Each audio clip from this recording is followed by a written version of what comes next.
नमस्कार दोस्तों, स्वागत है आप सभी का आपके अपने YouTube चैनल GK के भंडारा पर। प्यारे साथियों, आज की इस वीडियो में एसएससी जीडी भर्ती परीक्षा 2024 में पूछे जाने वाले GK के अति महत्वपूर्ण प्रश्नों का प्रैक्टिस सेट लेकर के आया हूं। आज के प्रैक्टिस सेट में मैंने आपको GK के 40 प्रश्न कराने वाला हूं और ये 40 वो प्रश्न हैं जो एसएससी जीडी के पिछली परीक्षाओं में पूछे गए हैं। तो आज के 40 प्रश्नों के प्रैक्टिस सेट में से आप 20 प्रश्न सही करके दिखाइएगा। अगर आपने 20 प्रश्न सही कर लिए तो आपकी तैयारी अच्छी चल रही है, क्योंकि 20 प्रश्न ही आपके परीक्षा में पूछे जाने वाले हैं। तो डेली प्रैक्टिस सेट लगाने के लिए स्पेशली GK की वो आप हमारे चैनल को सब्सक्राइब कर लीजिएगा। मैं आपको अपने चैनल पर GK के महत्वपूर्ण प्रश्नों के प्रैक्टिस सेट करा रहा हूँ। तो चलिए शुरू करते हैं। तो पहला प्रश्न है आपके सामने कि मानव में गुर्दे का रोग किस प्रदूषण के कारण होता है। तो कौन से प्रदूषण के कारण होता है। तो मानव में गुर्दे का जो रोग होता है वो कैडमियम के प्रदूषण के कारण होता है। एक का आंसर ऑप्शन संख्या ए हो जाएगा। प्रश्न संख्या 2 है आपके सामने कि भारत में डाक टिकट की शुरुआत किस गवर्नर जनरल के शासनकाल में किया गया। तो कौन से गवर्नर जनरल के शासनकाल में डाक टिकट की शुरुआत हुई थी। तो ये लॉर्ड डलहौजी के शासनकाल में हुई थी। 2 का आंसर ऑप्शन संख्या डी हो जाएगा। प्रश्न संख्या 3 है आपके सामने कि अंडमान के सेलुलर जेल की दीवारों पर भारत का इतिहास किसने लिखा। तो किसने लिखा था। तो अंडमान के सेलुलर जेल की दीवारों पर जो भारत का इतिहास लिखा था वो वीर सावरकर ने लिखा था। किसने। वीर सावरकर ने। 3 का आंसर ऑप्शन संख्या सी इस प्रश्न का राइट आंसर हो जाएगा। प्रश्न संख्या 4 है आपके सामने के 1854 ईस्वी में प्रथम किन 2 शहरों के बीच टेलीग्राफ सेवा की शुरुआत की गई। तो कौन से 2 शहरों के बीच में टेलीग्राफ सेवा शुरू हुई थी। तो ये कोलकाता और आगरा के बीच में हुई थी टेलीग्राफ सेवा की शुरुआत। 4 का आंसर ऑप्शन संख्या सी इस प्रश्न का राइट आंसर हो जाएगा। प्रश्न संख्या 5 है आपके सामने कि स्वामी दयानंद सरस्वती का मूल नाम क्या था। तो क्या था। तो स्वामी दयानंद सरस्वती हैं, इनका जो मूल नाम था वो मूल शंकर था। क्या था। मूल शंकर। 5 का आंसर ऑप्शन संख्या बी हो जाएगा।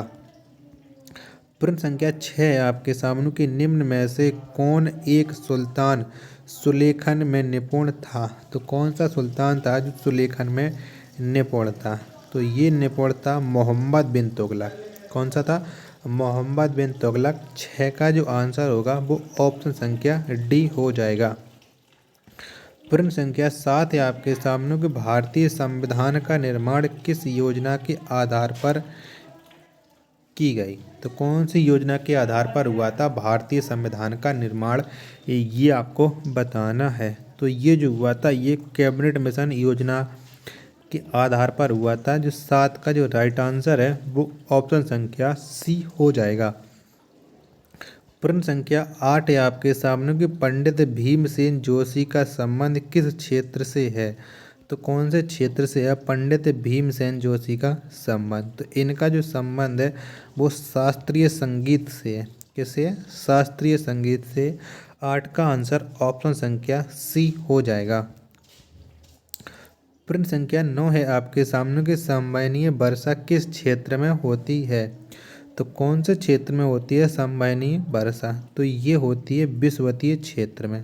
कहाँ पर। विषुवतीय क्षेत्र में। 9 का जो आंसर होगा वो ऑप्शन संख्या ए हो जाएगा।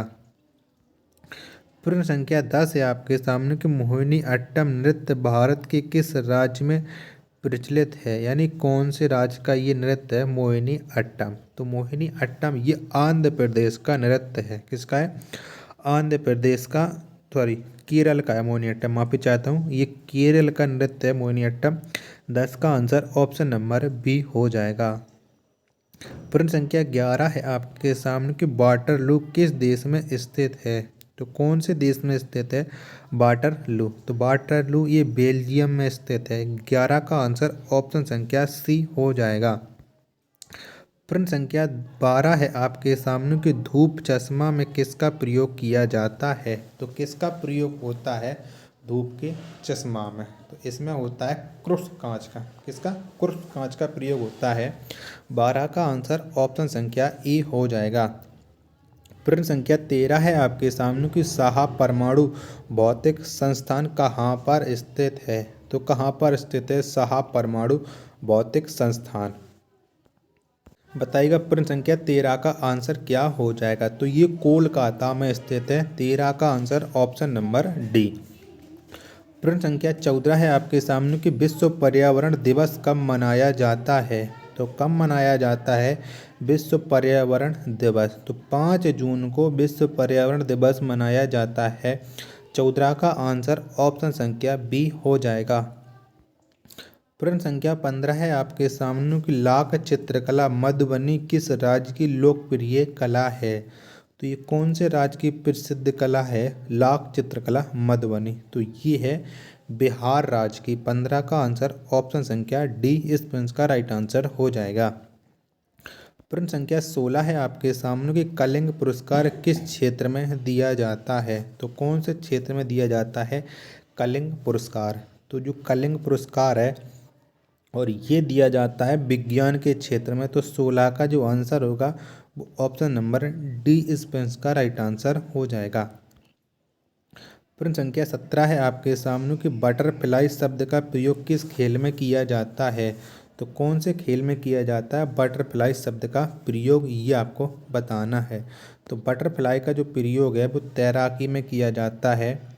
17 का आंसर ऑप्शन संख्या डी हो जाएगा। प्रश्न संख्या 18 है आपके सामने कि ज्यामिति का जनक किसे कहा जाता है? किसको कहते हैं हम ज्यामिति का जनक, ये आपको बताना है। तो जो ज्यामिति का जनक है ये यूक्लिड को माना जाता है। किसको? यूक्लिड को ज्यामिति का जनक माना जाता है। 18 का आंसर हो जाएगा ऑप्शन संख्या डी।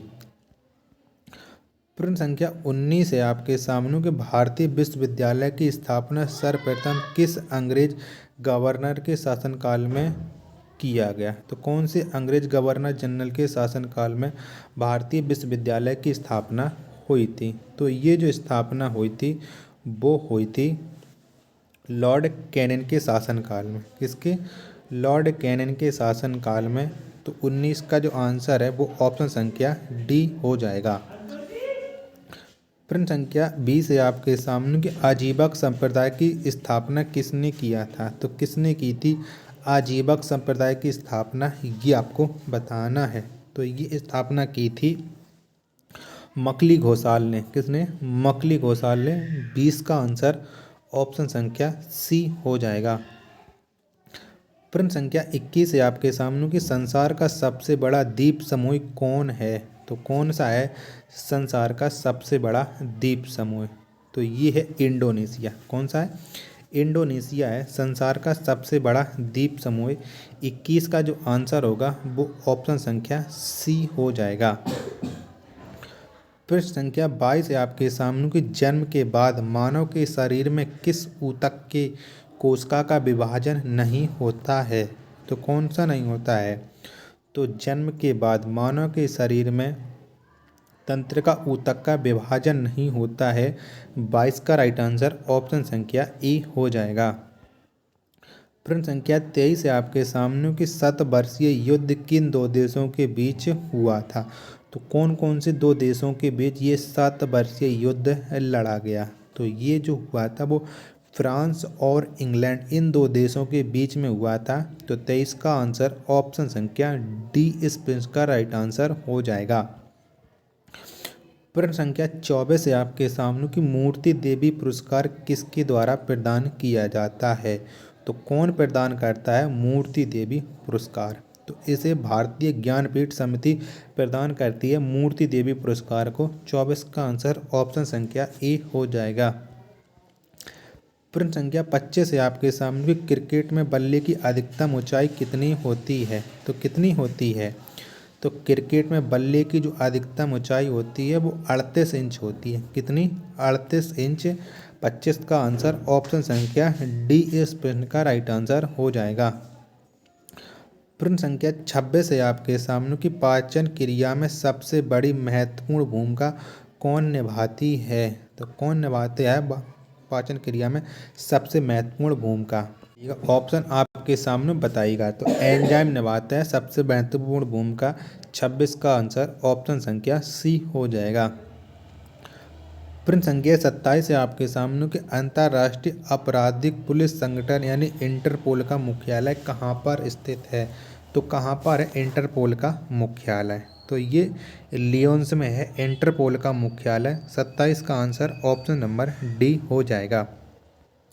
प्रश्न 28 से आपके सामने कि प्रकाश संश्लेषण के दौरान सौर ऊर्जा का रूपांतरण किस ऊर्जा में होता है? तो कौन सी ऊर्जा में होता है? तो प्रकाश संश्लेषण के दौरान सौर ऊर्जा का जो रूपांतरण होता है वो रासायनिक ऊर्जा में होता है। किसमें? रासायनिक ऊर्जा में। 38 का जो आंसर होगा वो ऑप्शन नंबर डी इस प्रश्न का राइट आंसर हो जाएगा।